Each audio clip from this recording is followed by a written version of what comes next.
Okay, so this is our indoor crime scene presentation by Abby Tucker, Chloe Kirby, Elizabeth Brown, Martin Clift, and Sam Cattell. So the introduction to the scene was that we were investigating a death investigation, and the victim that was found at the scene was Jane Q. The date of birth was 10/02/1997. The roommate of the victim called 911 approximately around 900 hours and said that the last time that they saw the victim was the night before, and they found the victim as is and thought that CPR was not necessary. We were dispatched at 945 hours, and the search method we chose to use was the strip method. This is just the overall scene when we originally showed up, and this is what we saw, the victim on the floor of the kitchen. And this is from the side view, so you can see that the foot was kind of under the counter. And this is the chair that will become more important later on.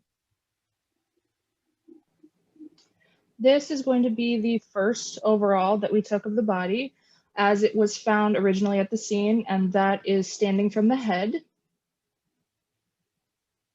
And this is from its left side, and then standing from the feet. And those are going to be used to detail exactly where the body was found in the scene as we began to process it. And this is just a short overall with the scale added in to detail how tall the victim actually was. And this is a mid-range of the victim, looking at the head that is on the right, comparing it to the cabinet that is on the left, to detail the spatial relationship of how the victim was to the actual scene. And then this is a close-up of the torso, followed by a close-up of the midsection, and a close-up of the lower limbs and their feet.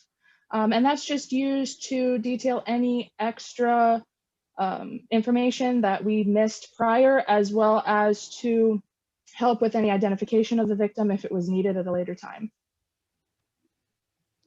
And once the body was fully documented on the face down position, the medical examiner came in and flipped the body over.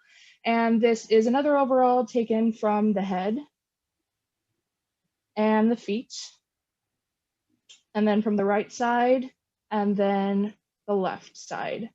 And that's again just used for some extra detail and identification, followed by the close-up of the torso, the midsection, and the lower limbs,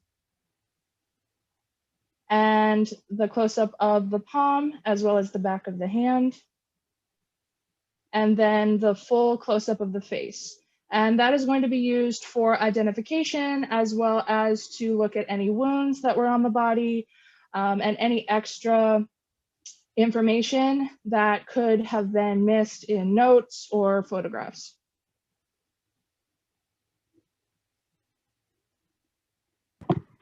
This was our item number 1, which this is a mid-range of a white powdery substance.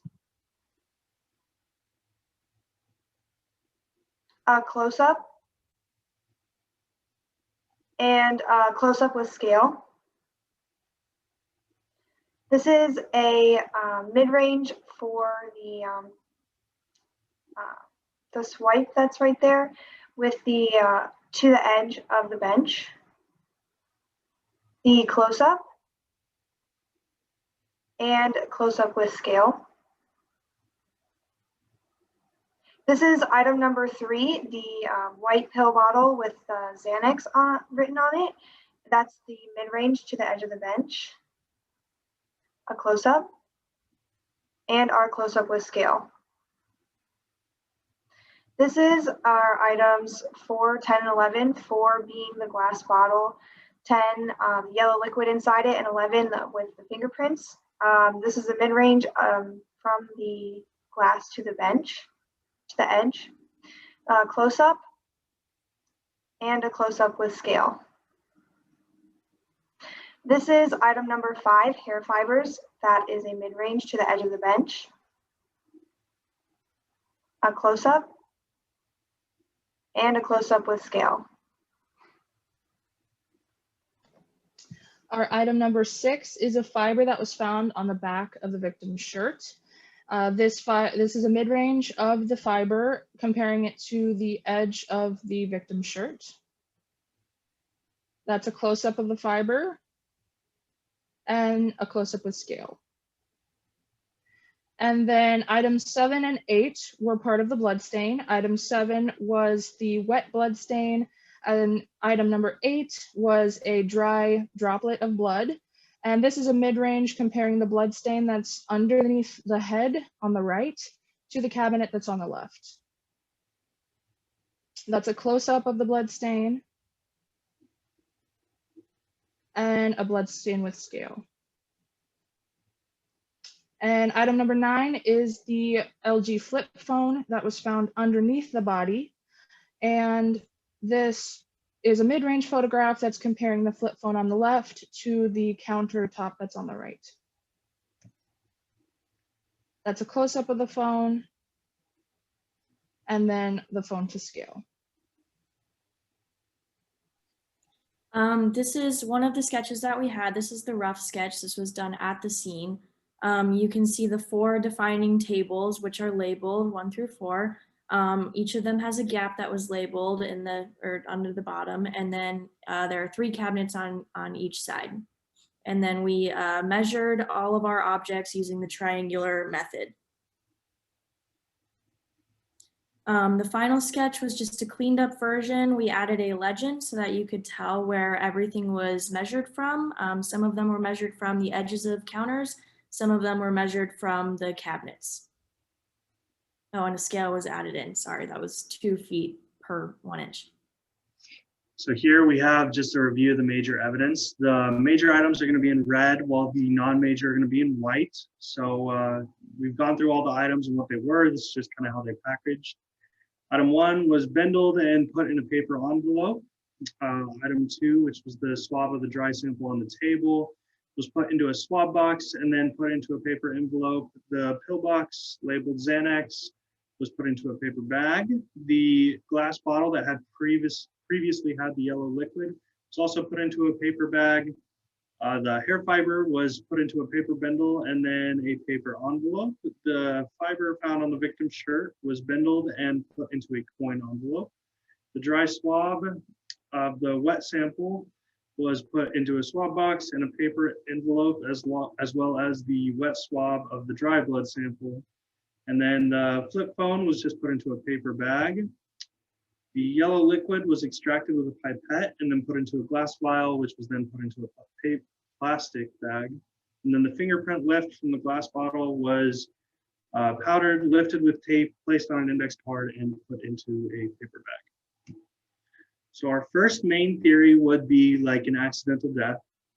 The way the chair was positioned led us to believe that with the mixture of alcohol and drugs that we found at the scene, the victim could have accidentally dropped their phone.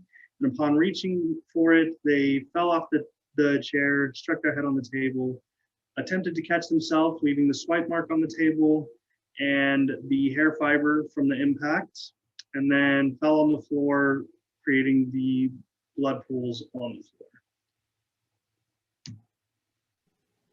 Our alternate theory was that it was some sort of altercation with the roommate. We believe that the victim's roommate likely arrived earlier than was originally reported, and witnessed that the victim was very intoxicated due to the presence of the alcohol or the liquid in the bottle, as well as the other paraphernalia that was at the scene.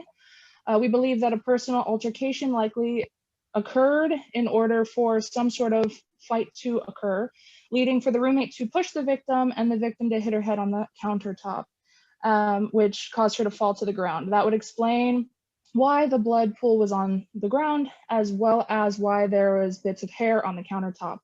However, this is very unlikely because it wouldn't explain why the chair was present, nor why the cell phone was present. So it's very, very unlikely. If we were to go back and reprocess the scene, the main thing we probably would have done is ask the medical examiner to come back and move the body sooner so we could get to the evidence a little easier instead of leaning over and maybe contaminating some items. Going with that, we should have slowed down and not rushed through every process. So like make sure we didn't miss anything. And we should have had one person taking notes so that everyone was on the same page. The mistakes we made, we did not measure the blood stain correctly. We should have used the corner label. The photographs of the wound, the feet, and the fingerprint cards were not correctly done. We did not take a saliva swab of the bottle, and a blow-up sketch of the blood stain was not done.